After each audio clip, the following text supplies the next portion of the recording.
everyone for joining us for this session. We would love to share with you today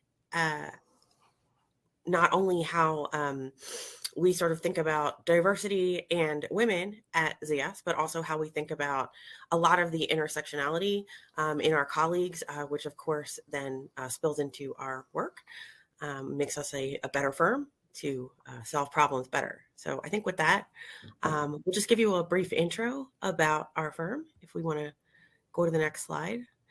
And I guess we can introduce ourselves. So I'll go first. My name is Melissa Visintin, and I'm an associate principal at ZS. I lead user experience, and I am currently based in the East Coast out of our Philadelphia office. Great. And my name is Karisa Mashlan. I am a consultant with ZS. Been with ZS for about 1.5 years. I am based in our Evanston office. And I'm also very involved with our DE&I groups, especially women at ZS. And I also serve as an ally to a number of other DE&I groups. So we'll talk about that a little bit later. Great. So just to give you an overview of ZS, we are a professional services firm. We have offices all around the world, and we do work in a number of industries.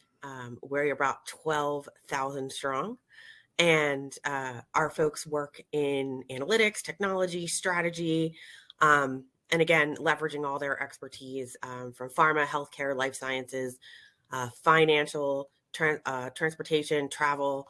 So there's some of the sort of highlights, and you can see on the slide where all of our offices are. So it's nice to kind of get around and visit our colleagues. We can go to the next slide. So here at ZS, we sort of a deeper focus. We do, as I mentioned, strategy work, helping our clients figure out their portfolio and their franchise strategies, growth strategies, helping them do business development, mergers and acquisitions, as well as org transformation and org design to sort of help them run better. We also have a significant footprint in R&D, a place where we help our clients figure out how to not only leverage evidence strategy and life cycle, how to navigate medical affairs, but also we help them by creating and co-creating software with them that will help them do things like clinical trial feasibility, things that are really complicated to try to make things faster and more accurate for them. So we do quite a lot in R&D. We do a lot in marketing, helping our clients do things like launch their new products, doing branding, understanding who their market is, market research, channel management, sales, same, probably familiar to many folks, how to engage with our customers and go to market, how to find and acquire and retain talent, and how to, of course, incentivize. And then sort of lastly, we have our technology and operations capabilities. And there we help our clients either, build their tech, implement some of the latest and greatest technologies that everyone wants to leverage, natural language processing, AI, things like that, commercial operations and outsourcing, and help them implementing their systems. So that's a bit of our services. And we can go to the next slide. And one of the things that we're extremely proud of at ZS is we are consistently ranked as one of the best places to work. Also one of the best places for women to work. So we've had been on these lists. I'm not going to drain them. Hopefully you're familiar with a lot of them, like Fairy Godboss, and you've sort of seen how they analyze these things, but we're incredibly proud that we received this award multiple years in a row. Okay. And the last thing about ZS, and I think one of the reasons that it makes ZS such a good place to work is because our culture sort of implies just 3 things, except we take these 3 things very seriously. We want to do the right thing for our clients, for ourselves, for our colleagues. We want to get it right for our clients. And we also want to treat people right. And sort of those 3 things intersect. And we take it really seriously. We want people to be treated incredibly well. with respect and, creating an open environment where people can speak their mind. This is something that I think stood out to me the most when I joined the firm. I've been here for a while now, 7 years, but it's something that really grounds, I think, ZS. Great. Thank you so much, Melissa. And I think kind of just leading off of that, part of treating people right is making sure that we have diversity, equity, and inclusion built into everything that we do. So you can see on the slide a number of different logos for some of our current diversity, equity, and inclusion groups. And I'll just give a quick overview of some of these. So for example, I'm very involved with Women at ZS. And I lead a number of work streams that are focused on professional leadership and career development. But overall, Women at ZS is helping women build successful careers. So very proud of that. We also have a new IDG or DE&I group called Accessibility at ZS, helping provide resources or just safe spaces for ZSers with disabilities. We have Asian at ZS, which is a group centered around making sure that there's representation for Asian voices or those who are Asian American Pacific Islanders.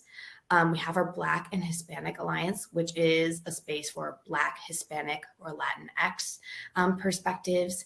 Additionally, we have Jewish at ZS, which is for our Jewish community. We have Pride at ZS, which is for our LGBTQ community. We have Veterans at ZS, which helps veterans transition from active duty to professional careers. And I think I've covered all of them here, but just gives you a sense of the number of different groups that we have, making sure that all ZSers are represented. And I think that this is really key because we truly honor the different identities of our ZSers, right? We want to have a diverse and interconnected world. We do make it a priority to foster that very inclusive, welcoming environment so that every ZSer can be successful. So I just talked through the number of inclusion and diversity groups. We also have a Diversity and Equity and Inclusion Council, and we have a center of expertise as well. And actually, as a matter of fact, today we published our very first internal report on DE&I, so measuring kind of our metrics and just making sure that it's at the heart of what we do at ZS. I'm going to talk a little bit more about Women at ZS. So we really have 3 pillars. We're focused on building successful careers by shaping an inclusive working environment, enabling professional growth, and supporting individual choices. So a few examples, we have women's hiring events where we have like results about, hiring female managers. We have those pillars sort of about individual choices, right? So having kids at ZS, what resources do you have around that? For example, like getting an MBA, what resources do you have around that? We hold in-person summits specifically for women at ZS. Actually, as a matter of fact, there's one happening just this week. We also support women in spaces based on those different areas where they focus. Finally, we have like empowering allies and champions, which we call EACH. So we have a number of different initiatives going on at all times, both at a global and a local level for Women at ZS. And we're always kind of, making sure that we're offering what our ZSers need to be successful. So we're going to pause here because we gave you a lot of information and we want to hear from those in the audience to understand, what do you want to know a little bit more about ZS? We want to take the time to dive into some specific topic areas that maybe you might want to learn more about. So feel free to drop into the chat if there's something you want us to go a little bit deeper into. We're happy to do so, and let us know. Where can we tell you more about ZS?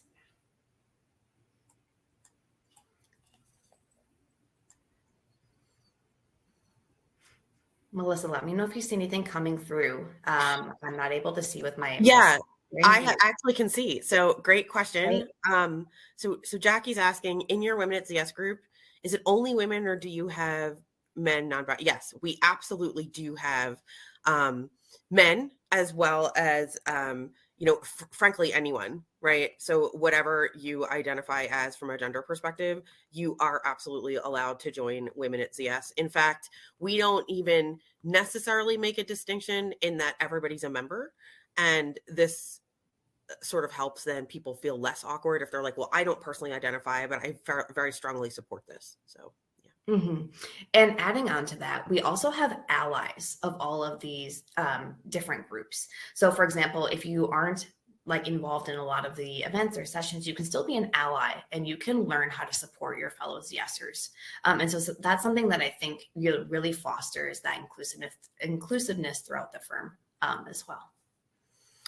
Yep. We have another question, and then I think we get to flip slides to mentorship. So in creating new groups, that's a great question, because we are now watching or standing up new groups, right? And so what happens is you have to have at least a small cohort of individuals in our firm who believe that we, have enough people, have enough interest to make an IDG. And then as Karisa mentioned, you really just have a conversation with the IDG council. And that's it. And so with that, let's move on to the mentorship question. And Karisa, if you want to take that one, let's see. I'm reading the chat. So, and then we can go back to IDGs because you guys are putting them in fast and furious. So we're here with mentorships. How involved are you with mentoring others? Do you stay with them in every step of their career? That is a great question. So what we actually do is we have a multi-pronged approach when we do mentoring at ZS. And you can see by the slide, individuals get multiple paths and multiple mentors, because it's always better to hear from more than one person. But also as people are on their ZS journey, they might choose to change their role, expand their role, try something new, things of that nature. And because of that, we want to make sure that everybody, every step of the way is supported. So you have a professional development coach, and that person can stay the same. That person can change. The individual often, after they've been here a couple of years and they've gotten to know people, may request, their own coach, right? Who they want to. We also have a buddy that we give you, and those are folks that have been here and they're pretty close to your cohort, and they can teach you, hey, this is about the office, this is about the space you're in, this is about the projects you're going to be working on. So somebody who's already been there, and then somebody's connected to a person that they can always ask questions to. And of course we have relationship building with trusted peers, as well as the senior people on the team. We're calling them project managers, but really it's also space leads and anyone who's sort of been around and has more seniority. And in addition to that, the IDGs also play a role in mentorship, both formally and informally. Our IDG groups afford people leadership opportunities, as well as to make connections with newer leaders. And so then they become connected and also get mentored. Mm-hmm.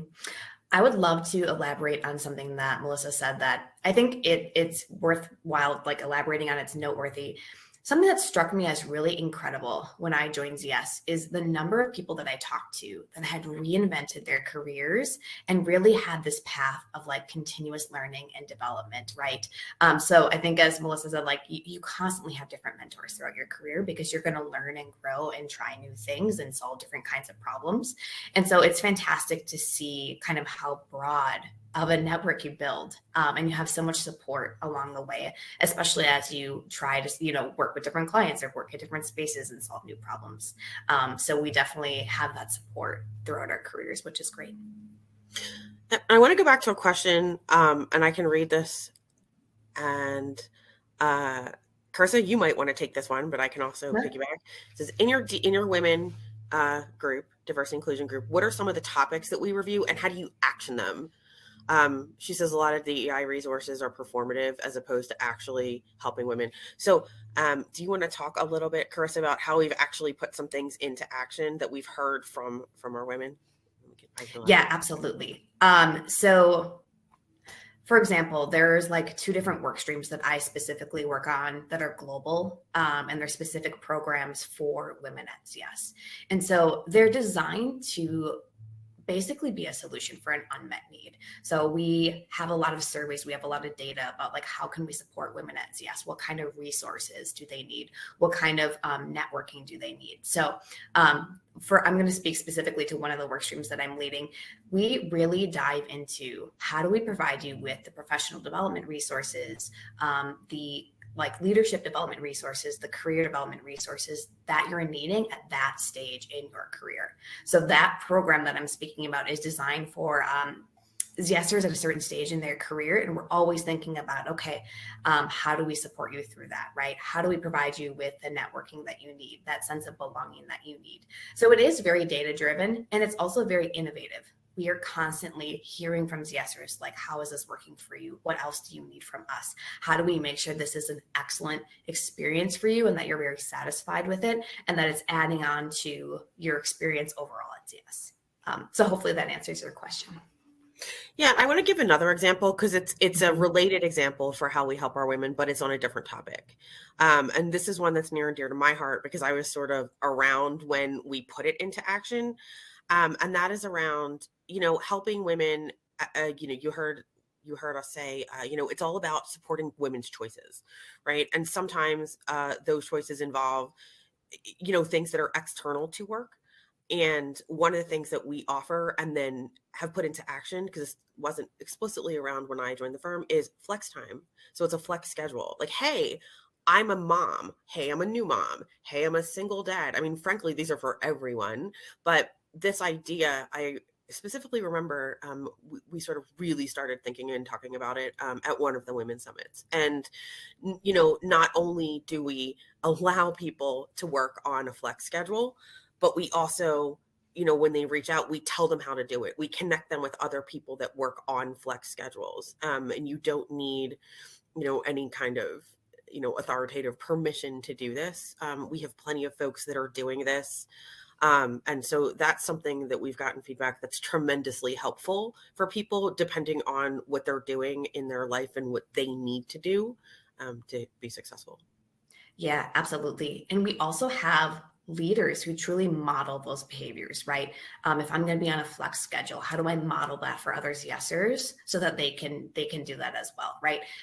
Maybe they have like certain times where they're like, hey, this is when I'm out of office because I'm on a flex schedule. How do I model that behavior? How do I communicate that to my teams and my clients? And so it helps other ZSers, embed that into the way they work as well. Another example would be like the having kids at ZS, right? How do we give you the resources that you need to navigate that journey?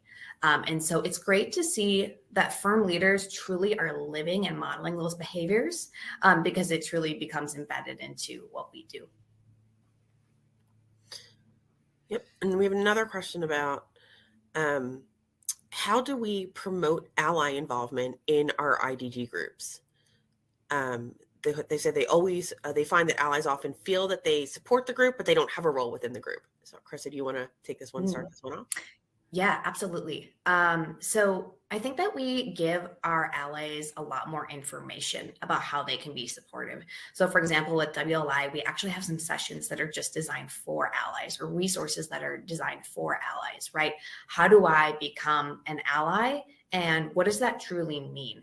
And so sometimes we actually partner with external resources to bring some of that into the firm. Maybe we'll have like sessions or a 1 or 2 day event around okay, how do I think about being an ally and how do I live that, right? What things do I need to do or what things can I do to be a strong ally? So making sure that the resources are there, right? The communication is there.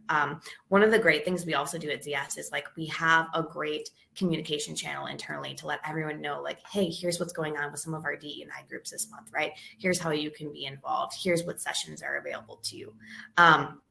So regardless of if you are involved in the group or you're an ally, you can also, make sure that you're keeping informed on what's going on. Yeah. And just to add to that, we have a lot of resources for helping allies feel free to speak up on behalf of the members and what that looks like. That can be scary and intimidating right at first, right? If you see something at work, what do you do? Because the answer is clearly not to stand by. A lot of people want to know how to do that, right? So the allies come to us and they ask that. In addition to that, I find that, I get a lot of questions on allyship. We're also there to really support the members to be able to do this communication and this education and, the other things that our IDGs want to do. So I always encourage allies to really help think about how they can be an enabler, right? Because this is also a bit of a change agency and you don't want to be performative. So like I personally do a lot of, hey, let me help you get the logistics set up. Boy, is that not glamorous. Boy, is that sometimes a pain in the neck, right? But as an ally, I can do that, right? And that way they can focus on their content and, the things that the members are trying to put forth for the different communities. So that's another way. Great. Okay. Any other questions coming through, Melissa? So we have a question. Let's see. Do we offer remote roles? I think the answer is going to be, and it depends. We're a firm, as you saw, all over the world, in many, many different areas. So typically that is dependent on where you are, what you're doing. But we obviously have them. Do we have a space for communications and content like an intranet? Yes, we do. We absolutely do. In fact, we are getting a brand new intranet, I believe later this summer, but we've always had an intranet and it's the kind where anyone can also post. So of course it's organized by here's your practice area, here's your IDG group homepage, right? And things of that nature, just like a typical intranet would, right? Here's your HR information. But it was also the kind of thing where anybody could post anything using a Jive, like the Jive platform, if you're familiar with that. And as a result, it also wasn't this like gate kept piece, right? I think things that need to be governed. Things that don't. Do we support working remotely? I would say yes, and a caveat with that. Again, it depends on who your team is and where you are. I don't believe that we have, I think we have some roles, but I'm not sure that we would have 100% working remote. I also think that for doing management consulting, we don't have anything that's like fully remote. You're absolutely right. That doesn't mean that you can't, work remotely, but but the expectation is, we will see you in an office. I also don't know how much, how good of an experience that would be, right? If you started a new company and you never really get to meet all of your colleagues, I don't know if that would be fulfilling for a lot of people.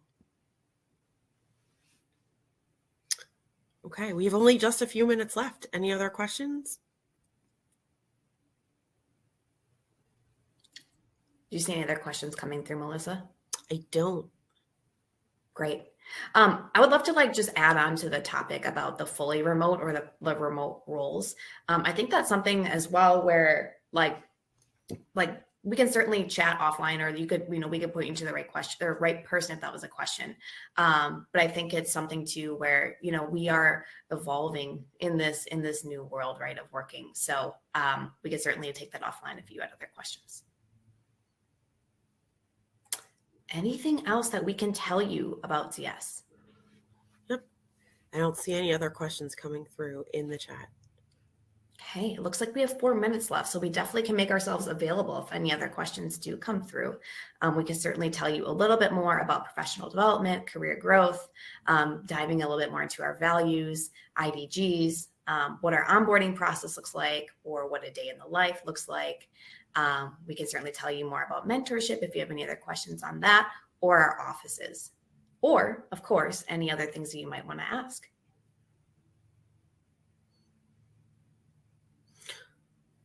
Onboarding. Is that a question coming through? Yeah. So onboarding, I guess, what is your first 3 weeks like? It looks like that's the question is. Yeah, there we go. So, obviously this might look a bit different for different people, but this is basically the gist of it. This is a great question. We do want to sort of help folks have, get off on the right foot. And so we think about things like, what is the role or the space that the person is going to be joining into? And then we spoke a little bit prior about we have buddies and we give you a PD coach, but you'll also get not only like ZS HR onboarding, and you guys are all familiar with that, right? How to set things up, but you'll also get a space onboarding. So that's anything specific to, like, for example, I am in user experience. We have specific tools, we have specific processes, right, that other folks will not know about. So our new folks, we point them to specific onboarding training that we give people joining the user experience space, right? And so that sort of happens for your first 3 months. And then you'll notice on this little diagram, right? Day one, you get your buddy, get your PD coach, you start your space onboarding, you get your HR onboarding, but you also then are placed into a cohort. Sometimes this cohort is around the level, right, that you come in. So there are people that are at around the same career level that you're on. Sometimes your cohort might be something else, like all people that are working in analytics. But we're trying to find common ground and have people make these meaningful connections. So that kind of happens. And then we sort of we start after the 3 month mark, giving you kind of like a curriculum that you can go through, right? Because we don't want to inundate people with training, but we also want to make sure that we're giving them the tools to be successful. By the 6 month mark, you get your first review. Hopefully you would be getting feedback from everyone that you've been working with throughout that journey and not at the 6 month mark, right? We very strongly encourage continuous feedback so there are no surprises. So then by then, probably an in-person or a remote or a hybrid learning day, either for your space or your office or a knowledge fair or something, is going to pop up. So people then, again, begin to learn more about the firm. And, with all the firm's facets, it would be incredibly inundating to try to give everybody all that stuff, like in the first 3 weeks or even the first 3 months. We try to ease people into that. And then by 9 months, right, you might have seen enough where you can take a request. And this is the evolve piece that Karisa had mentioned, where people say, hey, I've learned enough about this. I'd love to go work in this space. I'd love to go work on this topic. So we really want people to express where are their interests, if they have any. And then, by the 12 month mark, they've had 2 reviews, lots of feedback, multiple sessions with their PD coaches, probably another learning opportunity in a learning day or a space showcase. And that's kind of the first year, but you can see that we build in many, many touch points, and there are different types of touch points, not only to give that variety, but also to give access to a wide variety of ZSers so that people can begin to build these relationships of other folks that they're going to be working with. Great. So I think we're at time. Thank you so much, everyone, for joining us. I hope that we added a lot of value in the last 30 minutes. I know we covered a lot of topics in the last 30 minutes, but hopefully it was helpful to all of you. So thank you for taking the time to join us today. Yeah, thank you so much. And thank you for your fantastic questions. Have a great day, everyone. Enjoy the rest of the conference. Bye.